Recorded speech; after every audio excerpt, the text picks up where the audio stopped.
नमस्कार दोस्तों, कैसे हैं आप सभी। मैं सुमित कुमार YouTube चैनल के माध्यम से आपका फिर से एक बार स्वागत करता हूं। तो अब तक हमने क्या पढ़ते आए थे, हम इतिहास को, जो इतिहास को हमने मध्यकालीन इतिहास और आधुनिक इतिहास, और उसके बाद में हमने क्या शुरू किया था, प्राचीन इतिहास। और प्राचीन इतिहास में जो आज हम पढ़ने जा रहे हैं बहुत ही महत्वपूर्ण वीडियो, और जो हमेशा यहाँ से एग्ज़ाम में पूछे जाते हैं, जो 2-3 क्वेश्चन हमेशा यहाँ से देखने को मिलते हैं। तो इस वीडियो को शुरू से लेकर और अंत तक ज़रूर देखें, और चैनल को लाइक करें, शेयर करें और कमेंट करें। तो शुरू करते हैं फिर इतिहास का, प्राचीन भारत का भाग 8। जैसे कि आप देखते होंगे कि हम जो भी बच्चे होते हैं, विद्यार्थी होते हैं, एग्ज़ाम देते हैं। 2 तरह के एग्ज़ाम होते हैं कि पहले कौन सा होता था, पहले एक एग्ज़ाम होता था डिस्क्रिप्टिव एग्ज़ाम होता था। और इसमें क्या होता था, आप सभी क्या करते थे, इसमें हाथों से लिखते थे और लिखते कक्षा, आपने देखो कक्षा 6 से, मतलब 1 से लेकर और कक्षा 12वीं तक, और 12वीं के बाद हमने BA, BSc, BCom वगैरह जो भी जितनी भी परीक्षाएं की हैं, एग्ज़ाम दिए, वो सारे एग्ज़ाम कैसे थे, वो एक लिखित में थे। तो इसको देखते हुए भारत सरकार ने सोचा है कि ये बच्चे लिखते रहते हैं, इनका हाथ दुख जाता है, इसलिए इस परीक्षा को थोड़ा आसान करने के लिए एक परीक्षा बनाई गई, ऑब्जेक्टिव। और इसमें क्या था, डिस्क्रिप्टिव में आप कितना भी इसमें लिखे जाओ हाथ दर्द करने लग जाते थे। तो उसी के लिए एक एग्ज़ाम बना दिया गया ऑब्जेक्टिव। इसमें क्या 4 ऑप्शन दे दिए जाते थे, और इसमें 4 ऑप्शन में, जो आज वर्तमान में भी चल रही है ऑब्जेक्टिव, तो इसमें 4 ऑप्शन दे दिए गए, और इसमें एक जो भी आंसर ठीक लगा उसको टिक कर दिया। लेकिन अगर वास्तविकता देखी जाए तो ऑब्जेक्टिव से आसान पेपर होता था सब्जेक्टिव लिखने को इसमें। क्यों, आज भी आप देखते होंगे, अगर आप कोई भी 1 लाइनर चीज़ पढ़ रहे हैं, आप कितने क्वेश्चन पढ़ लोगे, ज़्यादा से ज़्यादा 2000, 3000, 5000 इतने क्वेश्चन याद कर लोगे। लेकिन अगर आप डिस्क्रिप्टिव कोई चीज़ पढ़ रहे हो एक स्टोरी टाइप में, तो आप उससे कितने ही क्वेश्चन बना सकते हो। तो मेरे कहने का मतलब यही है कि आप जो भी कुछ पढ़ें एक डिस्क्रिप्टिव की तरह पढ़ें, एक कहानी बेस की तरह पढ़ें, जो आपको बिल्कुल समझ में आ जाए और आप वहाँ से कितने ही क्वेश्चन आंसर निकाल सको। तो 1 लाइनर ऑब्जेक्टिव पे ध्यान ना दिया जाए, ज़्यादा से ज़्यादा डिस्क्रिप्टिव पे, मतलब लिखित जो याद करने के क्वेश्चन है कि स्टोरी बेस वाले, उनको ज़्यादा से ज़्यादा पढ़ा जाए। तो आइए फिर शुरू करते हैं इतिहास का, प्राचीन इतिहास का भाग 8। तो हमने एक नंदवंश चल रहा था उस समय, नंदवंश, क्योंकि इस तरीके से हमने हर्यक वंश पढ़ा, और हर्यक वंश के बाद में जो नागवंश आया, नागवंश के बाद जो शुरू होता है वो नंदवंश होता है। और नंदवंश का जो स्थापना की थी वो महापद्मानंद ने नंदवंश की स्थापना की। लेकिन ये महापद्मानंद एक ऐसा व्यक्ति था जिसने 16 महाजनपदों को अखंड बना दिया। इनके खंड खंड हो रहे थे, तो इसने अखंड बनाया। और इन 16 महाजनपदों की जो जानकारी मिलती है, मैंने अब बौद्ध धर्म में भी बताया था आपको, एक अंगुत्तर, एक निकाय है बौद्ध ग्रंथ, उसमें क्या मिलती है, इन 16 महाजनपदों की जानकारी मिलती है। जो भारत क्या 16 महाजनपदों में बटा हुआ था, तो ये सारी जानकारी किसमें मिलती थी, जो अंगुत्तर नामक एक पुस्तक थी उसमें मिलती थी। तो ये महापद्मानंद ऐसा शासक था, इसने जो 16 महाजनपद थे उनको एकीकरण किया, और करने के बाद में इसी को ही कल मैंने बताया था, इसको परशुराम और एकराट की उपाधि से भी सम्मानित किया गया था। और इसके बाद में ही इसी का ही एक पुत्र था जिसका नाम था धनानंद। घनानंद भी आज पूछ लेता है, या धनानंद, दोनों नाम इसी के ही हैं। तो क्या हुआ यहाँ पे, ये धनानंद, जब महापद्मानंद की मृत्यु होगी, और मृत्यु होने के बाद में अब जो गद्दी पे बैठा वो कौन बैठा, धनानंद। अब इसे क्या चीज़, जितने भी महाजनपद थे 16 महाजनपद, इसको क्या मिले थे, विरासत में मिले थे। अब मुफ्त में कोई चीज़ मिलेगी तो ज़रूरी थोड़ी नहीं कि हाँ वो मेहनत की जाए, उस पर कुछ काम किया जाए। तो ठीक इसी तरह से इसको 16 महाजन दान, मतलब उसमें मिले थे, विरासत में मिले। तो इसने सोचा कि मैं क्यों करूँ। तो इसके 2 ही तरीके थे, एक तो सुबह जीने का और दूसरा पीने का। ये सुबह उठा, दोस्तों के साथ पी, फिर घूमने गया, फिर पी, फिर खाना खाया, फिर पी, फिर रात को फिर पी, मतलब हमेशा ही इसका पीने में ही ये व्यस्त रहता था। जब ये पीने में रहता था तो आपने एक चीज़ विचार की होगी, तो जब ये इतनी दारू पीता था, मदिरा पान करता था, तो ये नंदवंश चला कैसा था। तो इसी का ही एक सेनापति था जिसका नाम था अमात्य। धनानंद का सेनापति था अमात्य, और अमात्य जो था इसी का ही एक दोस्त था जिसका नाम था चाणक्य। चाणक्य अमात्य का दोस्त था, और इन दोनों ने जो शिक्षा प्राप्त की थी, एक पाकिस्तान में विश्वविद्यालय पढ़ता है, अब तो पाकिस्तान में, प्राचीन भारत में वो भारत में ही था,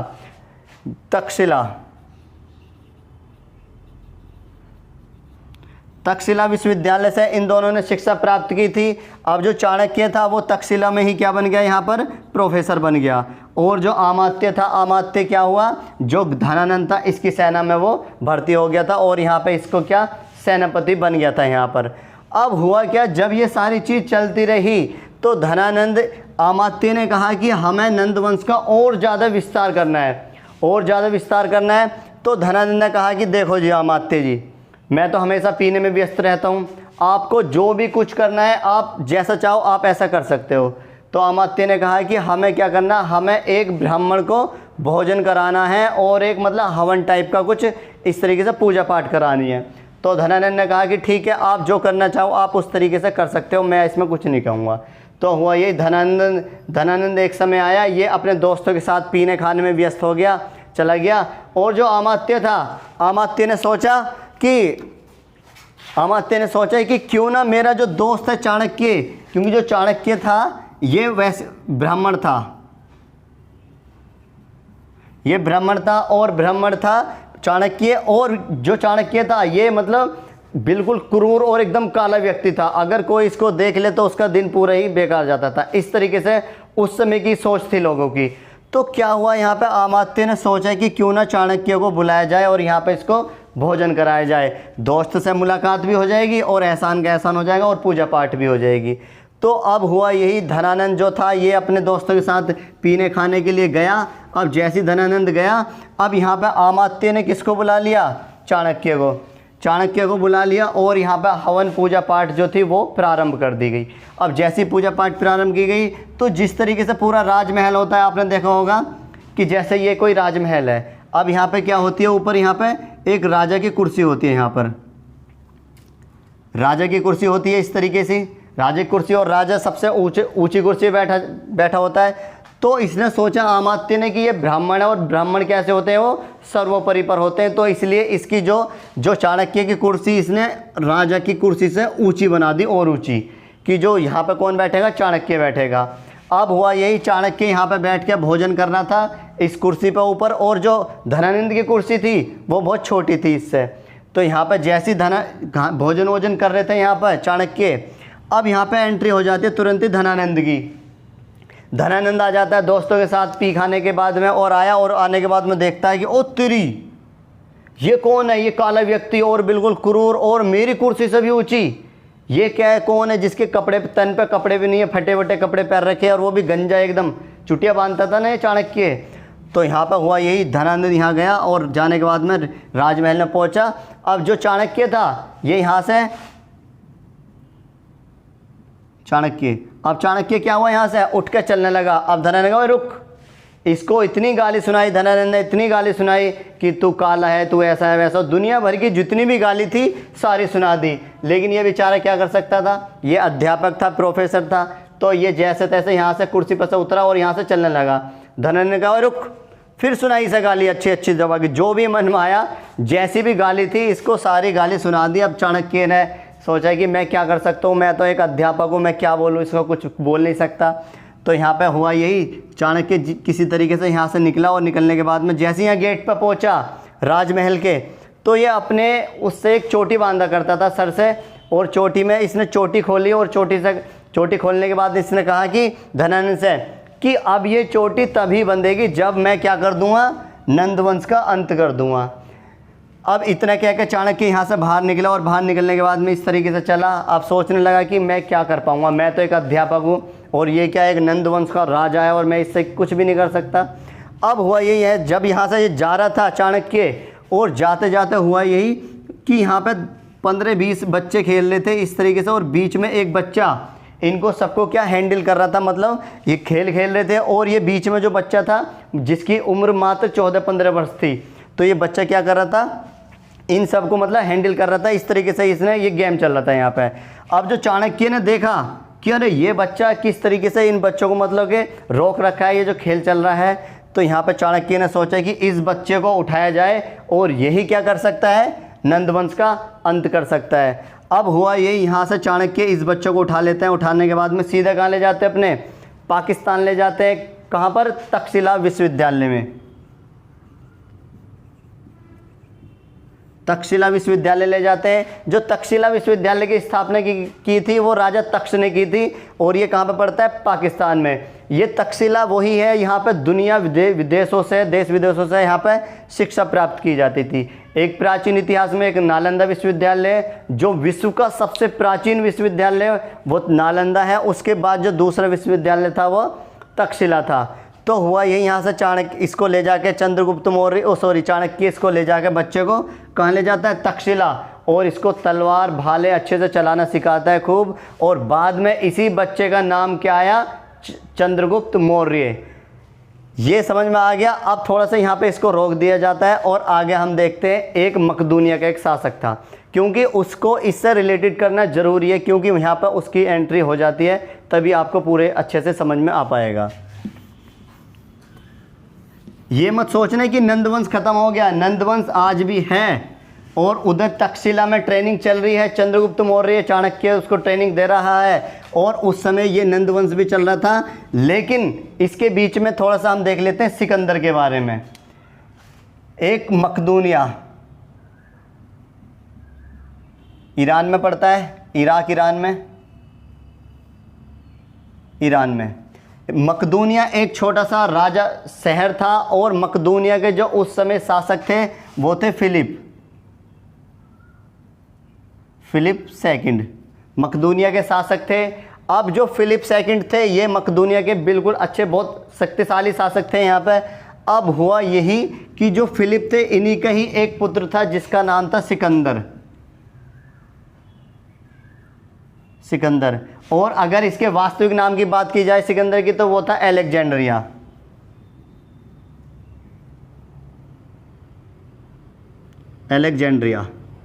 सिकंदर का वास्तविक नाम था। अब हुआ यही, जो फिलिप थे इनका पुत्र सिकंदर जो था, इसका जन्म हुआ था 356 ईसा पूर्व। जो मकदूनिया ये ईरान जो पड़ता है ये यूरोप महाद्वीप में पड़ता है,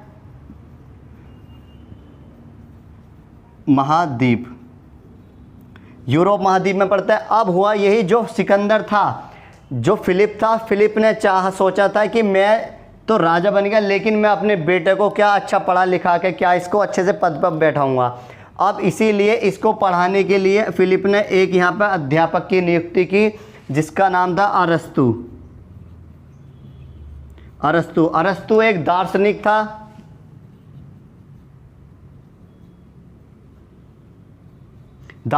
और दार्शनिक का मतलब क्या था कि नियम कानून बनाना और प्रजा को एक साथ संतुष्टि तरीके से, मतलब सही तरीके से आगे ले जाना। अब हुआ यही, यहाँ पे अरस्तु का काम क्या था, सिकंदर को शिक्षा देना। तो यहाँ पे जब भी अरस्तु इसको पढ़ाता था सिकंदर को, तो सिकंदर कभी इससे नहीं पढ़ा। क्यों? ये कहता था कि अरस्तु कहता था कि पढ़ ले, तेरे पिताजी ने कहा कि नहीं तो वो मुझे मारेंगे पीटेंगे। तो जब अरस्तु इसको पढ़ाता था, और सिकंदर उसी समय जो इराक और ईरान के दो सेनापति थे, और ये उनकी क्या पढ़ता था, उनकी वीर गाथा पढ़ता था। हिकेटियस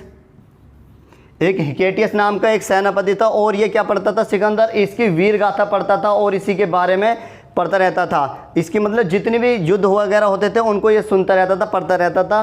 तो यहाँ पर अरस्तु इसको मना करता था कि ये तू मत पढ़, ये तू पढ़ेगा, तेरा काम क्या है, तेरे को पढ़ा लिखा के अच्छा वो बनाना है। लेकिन तेरे पिताजी ने बोला है कि पढ़ बेटा पढ़, लेकिन ये नहीं मानता था। तो अरस्तु भी इससे बहुत ज़्यादा परेशान हो गया, और अरस्तु ने कहा कि मेरे बस की नहीं है तुझे पढ़ाना। और अरस्तु इसको छोड़ के अपने कहाँ चले जाते हैं अपने इधर उधर कहीं स्कूल में। अब हुआ ये, जब ये जाते हैं, अब हुआ उसी समय जो फिलिप था लगभग 335 ईसा पूर्व में फिलिप की क्या हो जाती है, यहाँ पर मृत्यु हो जाती है। अब जैसी इसकी मृत्यु हुई, और मृत्यु होने के बाद में अब गद्दी पे कौन बैठेगा, सिकंदर। अब सिकंदर 334 ईसा पूर्व में 334 ईसा पूर्व में मकदूनिया की गद्दी पे बैठा। अब जैसे यहाँ गद्दी पे बैठा, अब मकदूनिया के जो उस समय राजा थे, शासक थे, उन्होंने कहा कि अरे ये तो छोटा बच्चा, ये क्या चला पाएगा। तो यहाँ पर हुआ ये, यहाँ पर सिकंदर को इन्होंने यहाँ से भगा दिया। जब यहाँ से भगा दिया, अब सिकंदर को क्या बनना था, विश्व विजेता, क्योंकि इसने सोच रखा था कि मैं क्या बनूंगा, विश्व विजेता बनूंगा, और इसने सपना भी देखा था विश्व विजेता का। तो उसी समय क्या हुआ, इसने अपने इधर उधर से थोड़े बहुत क्या करे, इसने सेना इकट्ठी की, एकत्र की, और करने के बाद में इसने क्या करा, एक विशाल सेना बहुत बड़ी खड़ी करने के बाद में इसने 334 ईसा पूर्व में 334 ईसा पूर्व में क्या हुआ, उसी समय इसने क्या कर दिया, जो मकदूनिया के जो शासक थे, राजा थे, जिन्होंने इसको भगाया था, इसने उनके ऊपर आक्रमण कर दिया। और आक्रमण करने के बाद में अब मकदूनिया गद्दी पे कौन बैठ गया, सिकंदर। अब जैसे यहाँ सिकंदर बैठा, अब सिकंदर ने सोचा कि मुझे क्या करना है, मैंने तो विश्व विजेता का सपना देखा है और मुझे क्या होना है, विश्व विजेता बनना है। गर्मी कुछ ज़्यादा ही आज। अब विश्व विजेता का क्या देखा था, इसने सपना देखा था। अब इसी के लिए इसने सोचा कि मुझे क्या करना है, आगे चलना है। तो इसने 334 से और लगभग 330 ईसा पूर्व तक, लगभग 4 वर्ष तक इसने कहाँ पर, जो इराक और ईरान के जो क्षेत्र थे, यहाँ के जितने भी शासक थे, इसने क्या करा, सिकंदर ने 4 वर्ष तक जो इराक ईरान के शासक थे उनकी सबकी हत्या कर दी। और यहाँ पे जो इराक ईरान था, इसने इराक ईरान को जीत लिया। अब इसे क्या था, इसे विश्व विजेता का सपना था इसका कि मैं विश्व विजेता बनूंगा। तो अब यहाँ से ये आगे बढ़ने लगा। जब ये यहाँ से आगे बढ़ने लगा तो इसने सोचा कि मुझे किसकी तरफ जाना है, भारत की तरफ जाना है। भारत का उस समय नाम था। तो ये ऊपर से जब ये आया, उधर से अफ़गानिस्तान के पीछे से इराक ईरान पड़ता है, तो वहीं जैसे ही आया तो रास्ते में अफ़गानिस्तान में पड़ता है खैबर दर्रा। तो पूछ लेता है कि सिकंदर किस रास्ते से भारत में आया, तो एक खैबर दर्रा था, उस खैबर दर्रे को पार करके ये भारत में प्रवेश किया। अब जैसे सिकंदर खैबर दर्रे को पार करके आया, अब ऊपर ही बिल्कुल अफ़गानिस्तान पहले भारत में था। तो उसी समय क्या हुआ, वहाँ पे ही अफ़गानिस्तान से नीचे ही एक छोटी सी एक जनजाति थी, चेलिस्ट जनजाति।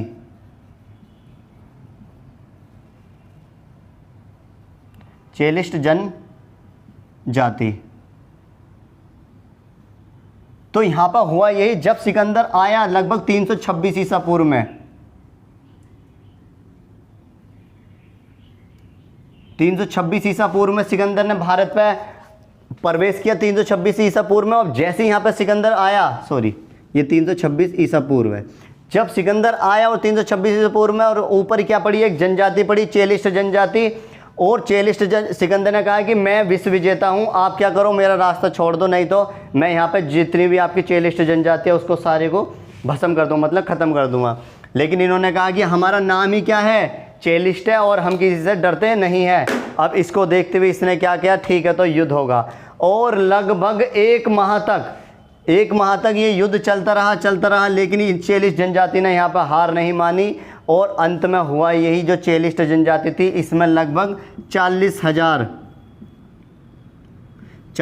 इसमें जनजाति थी। और इन 40,000 जनजातियों का क्या कर दिया इसने, सिकंदर ने इन 40,000 की हत्या कर दी। और हत्या करने के बाद में अब जैसे ये भारत में और प्रवेश करने लगा, तो ऊपर ही पड़ता है जम्मू कश्मीर।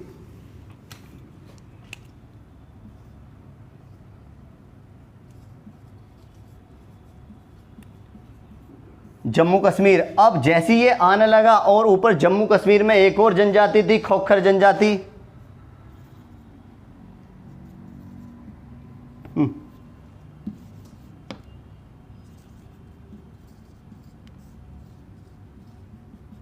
खोखर जनजाति।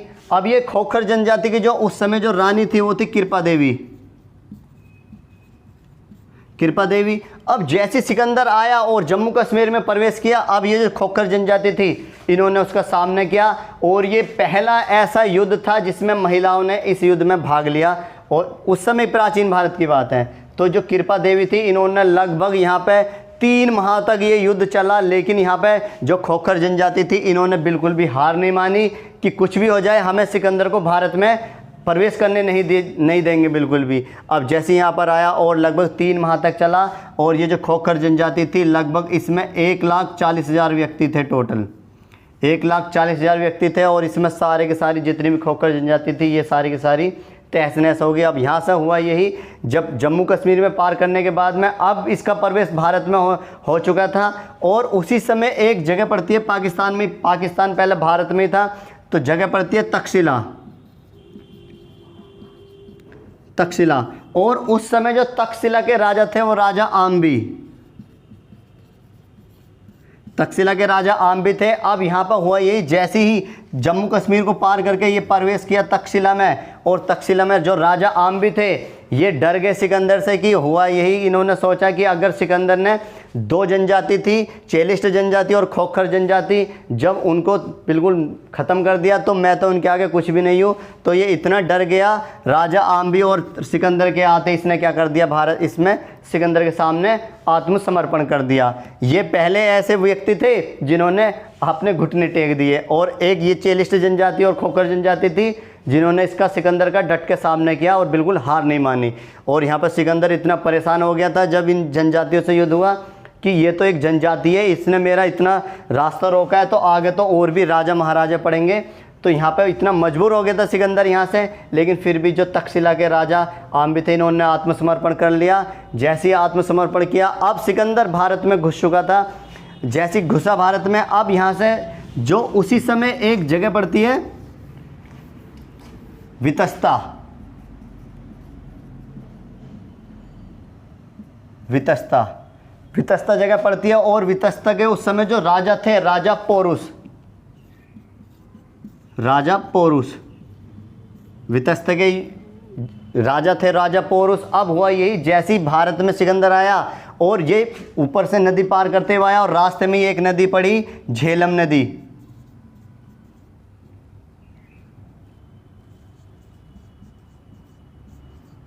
झेलम नदी। अब इस तरफ कौन थे, राजा पोरुस, और इस तरफ कौन था, सिकंदर।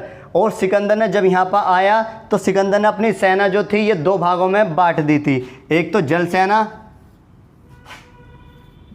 जल सेना और दूसरी थल सेना। और जल सेनापति, जल का जो इसने सेनापति बनाया वो बनाया था सेल्यूकस, वो निर्याकस को,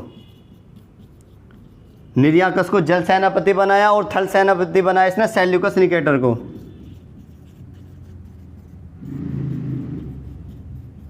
सेल्यूकस निकेटर को इसने अपने सेनापति, जितनी भी सेना थी वो दो भागों में बांट दी, जल सेनापति और थल सेनापति। थल सेनापति का जो अध्यक्ष बनाया, सेनापति बनाया, वो सेल्यूकस निकेटर, और जल का बनाया इसने निर्याकस को। अब हुआ ये, जब ये यहाँ से आए और इधर राजा कौन था, राजा पोरुस, और इधर कौन था, सिकंदर, सिकंदर। और लगभग इनके बीच में 2 माह तक गर्जना बराबर रहा। इधर राजा पोरुस भी हार मानने के लिए तैयार नहीं, राजा पोरू, पोरू भी बोल देते हैं इनको, राजा पोरुस भी आ जाता है कभी कभी, पोरुस। और इधर ये हार मानने के लिए तैयार नहीं, और ना ही सिकंदर वापस जाने के लिए तैयार। तो फिर हुआ क्या, यहाँ पे चलता रहा 2 महीने तक ये दोनों सेना, ऊपर से ये और इधर से ये दोनों गरजती रही, लेकिन यहाँ पर कोई निर्णय नहीं निकला।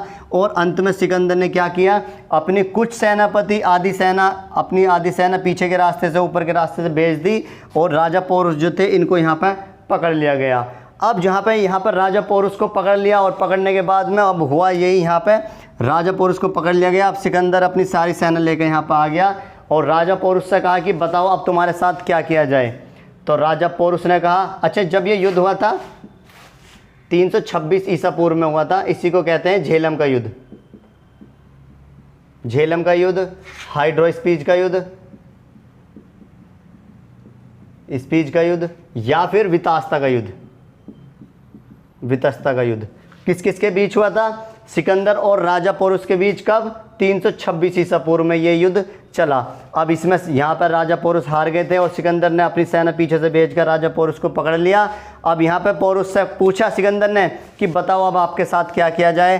तो राजा पोरुस ने वही बोला कि वही करो मेरे साथ जो एक राजा के साथ किया जाता है। तो यहाँ पर सिकंदर को इसकी बात पसंद आई, ये इतना अच्छा ऐसा बोला कि मैंने इसको पकड़ रखा है और ये इसकी आंखों में फिर भी डर नहीं है, तो इसने सिकंदर ने इसको छोड़ दिया और यहीं पे इसको क्या बना लिया था, अपना दोस्त बना लिया, और इसको क्या जो वितस्ता थी, हाइड स्पीच थी जगह, वहाँ पे इसको छोड़ दिया था। अब यहाँ पे छोड़ने के बाद में अब सिकंदर कहाँ पे, भारत में आगे बढ़ने लगा, और लगभग भारत में जो सिकंदर रहा था वो लगभग 19 माह तक भारत में रहा। और हुआ ये, जब ये यहाँ पर रहा, अब लगभग 334 से चले इसके सेनापति, 334 से और लगभग 326 आ गई, लगभग 8 वर्ष हो गए थे, वो थक गए थे पूरी तरह से। अब देखा जाए तो इधर ही ऊपर ही यहाँ पे 3 ग्लेशियर पड़ते हैं, 3 ग्लेशियर पड़ते हैं मानसरोवर झील। सबसे पहले है चेमा युंगडुंग ग्लेशियर, चेमा युंगडुंग ग्लेशियर, और दूसरा है यहाँ पर मानसरोवर, और तीसरा राकस्ताल। ये 3 ग्लेशियर पड़ते हैं। अब हुआ ये, यहाँ पे आपको पता है, अगर भारत का नक्शा देखा जाए तो यहीं से ही एक नदी निकली है, यहीं से ही इस तरीके से ऊपर घूम के और जम्मू कश्मीर में इस तरीके से प्रवेश करते हुए और सीधे कहाँ पर, पाकिस्तान में जाके ये गिरती है। इसी का नाम है सिंधु नदी।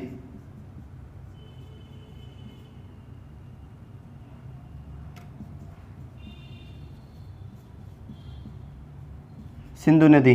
अब जैसी ये नदी हुई, इसको पार कर चुका था सिकंदर, और यहीं पर आपको पता है, यहीं पर एक जम्मू कश्मीर में एक झील पड़ती है, बेरीनाग झील या शेषनाग झील, और यहाँ से एक नदी निकलती है झेलम नदी, और झेलम नदी इस तरीके से घूम फिर के और पाकिस्तान में, जम्मू कश्मीर में प्रवेश करते हुए और सीधे कहाँ पर, पाकिस्तान में ये मिल जाती है। और दूसरी नदी आपको पता है कि यहाँ पर पड़ता है बारालाचा दर्रा, हिमाचल प्रदेश में, और यहाँ से भी एक नदी निकली है इस तरीके से, और ये इस तरीके से घूम फिर गए, और ये भी पाकिस्तान में सिंधु नदी मिल जाती है। और यहीं पर ही एक नदी और पड़ती है, और ये नदी भी इस तरीके से घूम के और ये इसमें मिल जाती है, और इस तरीके से ये पाकिस्तान में जाती है। 6 नदी पड़ती हैं, ये एक नदी और आई यहाँ पे इस तरीके से, और एक नदी और आई यहाँ से निकल के राकस्ताल झील से, सतलज नदी।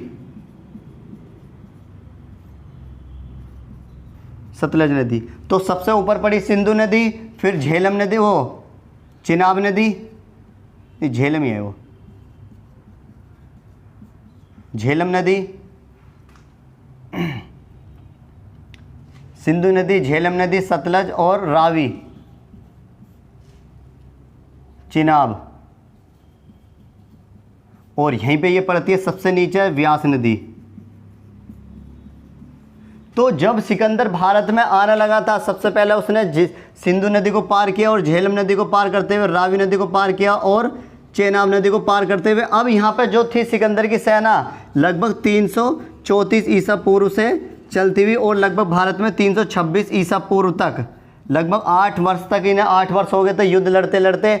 अब यहाँ पर आके सिकंदर की जो सेना थी वो पूरी तरह से यहाँ पर थक गई थी। अब यहाँ पे इन्होंने सोच लिया था, ये कहने लगे कि अब हमारे बस की नहीं है यहाँ से आगे बढ़ना, कि आगे पता नहीं कितनी और नदी हैं, कि इतनी नदी तो पार करते हुए आए हैं, आगे पता ना और कितनी नदी हैं। अब हुआ यही, यहाँ सिकंदर ने कहा, खूब समझाया अपनी सेना को कि बस यही एक नदी है, इसको पार कर लो और फिर हम क्या बन जाएंगे, विश्व विजेता कहलाएंगे और हमारा इतिहास में नाम होगा। लेकिन इसकी सेना ने बिल्कुल नहीं माना, और ये खूब समझाता रहा, उनके अंदर मोटिवेशन बात करता है, लेकिन वो बिल्कुल इसकी बात नहीं माने, और यहाँ पर सिकंदर थक गया पूरी तरह से, और इसकी सेना भी। अब यहाँ पर सिकंदर यहाँ से वापस चलने लगा, और जैसे ही वापस गया, जाते जाते अब सिकंदर की जो कुछ सेना थी, वो कुछ सेना तो कहाँ पर रुक गई, वो व्यास नदी के तट पर। तो पूछ लेता है कि सिकंदर की सेना ने किस नदी को पार करने से मना कर दिया था, तो व्यास नदी को सिकंदर की सेना ने पार करने से वो मना कर दिया था। अब कुछ सेना तो सिकंदर की यहीं पर बस गई थी व्यास नदी पर, और जब सिकंदर यहाँ से जा रहा था, और लगभग 323 ईसा पूर्व में, 323 ईसा पूर्व में यहाँ पर सिकंदर की जाते जाते अफ़गानिस्तान में ही क्या हो जाता है, यहाँ पर इसकी अफ़गानिस्तान में ही बेबीलोन पड़ता है एक, बेबीलोन में क्या हो जाता है, 323 ईसा पूर्व में सिकंदर की मृत्यु हो जाती है। और जैसे इसकी मृत्यु हुई, और मृत्यु होने के बाद में, लेकिन हाँ, इसने 2 नगर भी बसाए थे। एक तो एलेक्जेंड्रिया बसाया जो अफ़गानिस्तान में पड़ता है, अलेक्जेंड्रिया अपने नाम पर बसाया, और जो अलेक्जेंड्रिया था पहला नाम, अब उसका नाम बदल कर क्या कर दिया गया, कांधार, जो कहाँ पर है, वो अफगानिस्तान में। तो किसने बसाया था, वो सिकंदर ने बसाया था। अब इसको करने के बाद में और दूसरा जो इसने नगर बसाया था वो बकोफेलस बसाया था, जो अपने प्रिय घोड़े के नाम पर इसने बसाया। ये यहाँ पे मृत्यु होने के बाद में अब सिकंदर की 323 ईसा पूर्व में मृत्यु हुई बेबीलोन में। जब ये जा रहा था तो मृत्यु से पहले इसने बोला था अपनी सेना से कि जब भी मेरी मृत्यु हो तो मुझे इस तरीके से हाथ मेरे खुले होने चाहिए और मेरे ऊपर कुछ नहीं होना चाहिए कि लोग देखें कि ये विश्व विजेता है और आज कैसा जा रहा है, बिल्कुल खाली हाथ जा रहा है। तो इस तरीके से इसको लेकर गए। और ये सिकंदर का जन्म कहाँ पर हुआ था, यूरोप में, और मृत्यु कहाँ पर हुई थी इसकी, एशिया में 323 ईसा पूर्व में। और जो इसको दफनाया गया था, जो इसका अंतिम संस्कार किया गया था, वो कहाँ किया गया था, अफ्रीका में। अफ्रीका में सिकंदरिया जगह पड़ती है,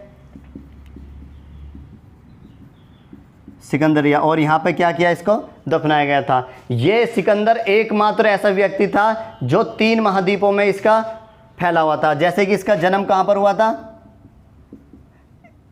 यूरोप में, और इसकी मृत्यु कहाँ पर हुई थी, एशिया।